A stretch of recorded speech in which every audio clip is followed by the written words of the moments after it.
Alright you guys, welcome back to the table. And this is the unboxing of the Traxxis TRX4 Sport. Nitro J, Chris Vila, and NMP. NMP wanted to be part of this unboxing so bad because, well hell, you tell them why you wanted to be here, man. Basically, because I love my TRX4 so much. I've been surprised through and through with this truck. It's been nothing but durable, and I use a lot of the functions on this truck. This being stripped down and lighter, it sparks an interest, and I really want to see how it's going to do. And I'm going to be putting it through the test right against this truck, and we're going to find out which is the king of the hill. Cool. With that, I mean, Jay, out the box, what do you think of that thing right then and there? I think it's nice. I think it's good that the company answered some people's wants by eliminating some parts they felt they might not have needed, or for whatever reason they chose not to want them. They built a truck for them, minus those parts that come with the, sorry, point at this rig, they come with the 2-speed tranny and the lock diffs and open diffs. So more simpler rig with this and different lighter body. I think it's good. What do you guys think of this unlicensed body right here? It looks good. I seen a blue one on the trail the other day at Mount Diablo. Shout out dude that had that, and it looked good. You know, you could always change the body. That's easy to do. But for a stock one, especially if you're like a Ford guy, I kind of see like a Ford Ranger in there.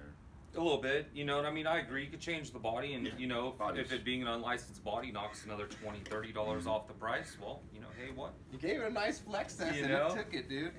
It's a little stiff. I'm going to be curious the long term how it holds up. Yeah. So, you know, when I see it sitting on here, I see the Australian Toyota Hilux. Do you guys see that? Yeah. Yeah. it's kind of a hodgepodge of a bunch of different Yeah, trucks, just to make it not look like a truck, but still like a truck, you know. Well, so it's bootleg. it's some bootleg. What do you guys think of the tires? We happen to know from the past that these tires actually work for some non-licensed tires. These Canyon Trail 1.9 Traxxis tires, they hook up on all types of surface, in the rain.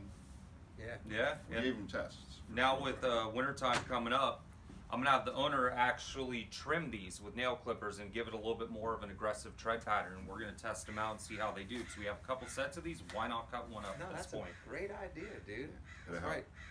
A lot of people talk about cutting, and it's funny that during competitions, some people are not allowed to cut tires during comp times. So that's pretty good. Losing all electronics. I'm not a real Traxxis friend of but the microservice is one of my favorite parts, and it's missing those. But I mean, this is pretty much going after the SCX10 Lightens up the buyers, huh?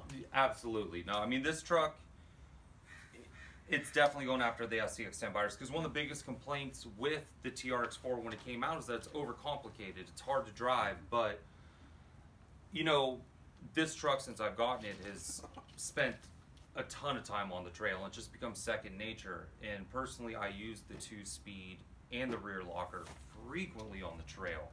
So I'm going to see if this truck can keep up with it, and if the weight that is saved from not having all those electronics makes up for it not having those options. That's gonna be dope. One thing he wanted us to do, even though I was like, we don't gotta do it, because I honestly don't think this truck has a chance against this person, this vehicle right here. I mean, you know, here's the deal though, chance or not, we've pretty much declared this truck the king of the mountain so far in all the tests. Nothing has kept up with it. Out the box, Out remember, the box. that's what and we're getting new friends every day watching the show, so we want to let you know, like, we're talking about out the box. Don't take nothing off of it, don't put nothing on it but a battery, clearance-wise.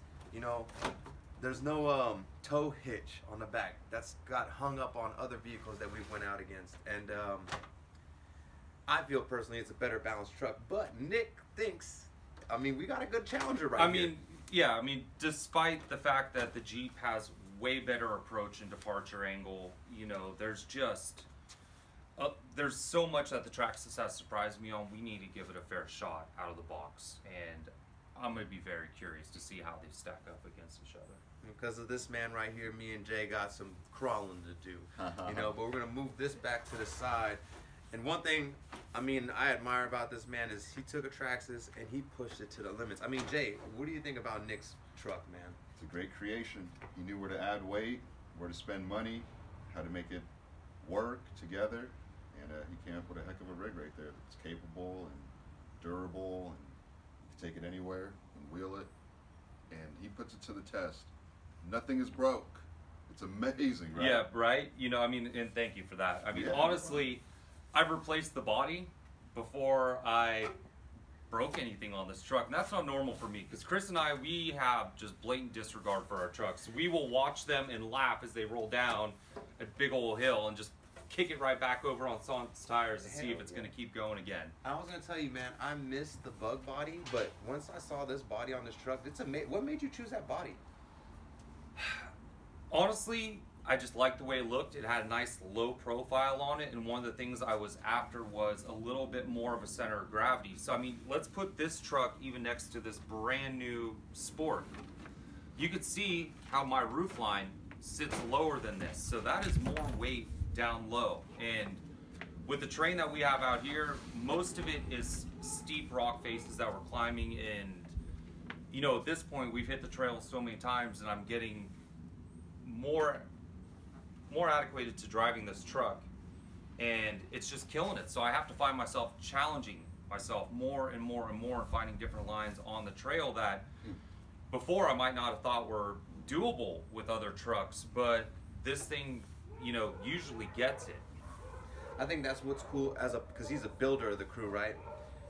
He has fun building these things, so you're still tuning every time you're messing with this thing. So that, I mean, that's got to bring fun for you, enjoyment. Oh, absolutely. I mean, this is one of the first trucks that survived sitting on my bench longer than 2 months. Because usually I build it, I drive it, I have fun with it, he buys it, you know. But, you know, there's always something to do. One of the next things I'm going to do with mine is I'm going to get rid of the brass servo mount up front and try to relieve a little bit of sprung weight on the truck, and even shave a little bit off and see if it helps it become just that much more capable. Because I mean, It's a brass too.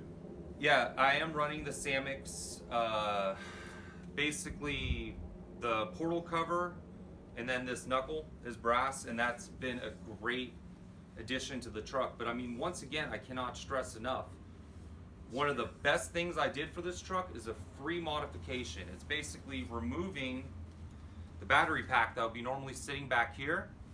I just cut it and then placed it up here, okay? And this allows me to run drone batteries and other small packs. I run 2S, 3S, and I mean, I've been finding the batteries I've been running for anywhere from $18 to $25. Even with the small milliamp hour packs, I mean, I think I'm running 1500 milliamp hour packs. I'm getting a half hour of runtime or more, and I'm extremely throttle happy. And we have a lot of hill climbs, a lot of stuff that just burns up batteries. And it's good the 2-speed gets you to those places quicker, and then you can get back low, get down to business, open up things, lock things up. I mean, hey, dude, you know, we're not trying to persuade anyone to just move from one brand to another, but look like this. We're having fun with all brands, as you can tell. And I mean, we didn't have to pull ears to get him over there, but once he saw it, I mean, he's enjoying it, man. That's cool. I was going to tell you, you're still on Pro-Line shocks. Would you ever thought of the Traxxis shocks? Okay, so funny enough you bring that up. I actually like the Traxxis shocks. They sell a lot of different spring rates for them, and they're really tunable. So, but I also like the Pro-Line shocks, and they're already on the rig, and until they have problems, bend or anything like that, they're going to stay on the rig. Yep. Any final thoughts, Jay, of this bad boy before we Looks get out good. there? It's a great deal. We know it's capable, and we'll show you. We'll show Yeah. you what it does. We'll put it through its paces. I can't wait for us to get out there and put it up against the CRC, but more than anything, I can't wait for Nick's gonna show you guys how to save a couple bucks and get this comp performing in like what? I want to say under 300 bucks or even cheaper. We could go cheaper than that. Honestly, a lot of the stuff that I'm running is purely optional. You know, we've already ruled out the fact that you need to change the shocks. You could do fine with those shocks, just tune them, get different spring rates. The battery mod is free.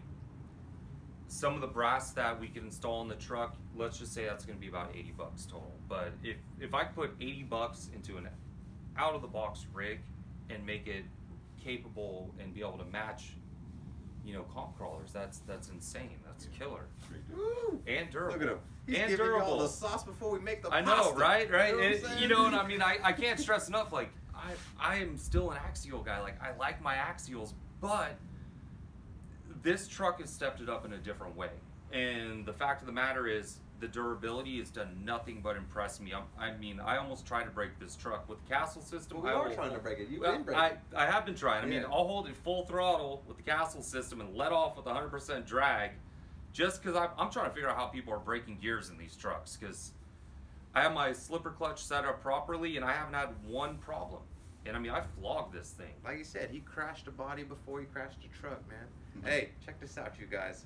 I hope we don't see him with a Traxxis shirt next time we get back on this table. Right, But right. check this out. We're off to do our own thing, but you guys stay on the trail, man. You guys take care, man. Right on. Thank you guys.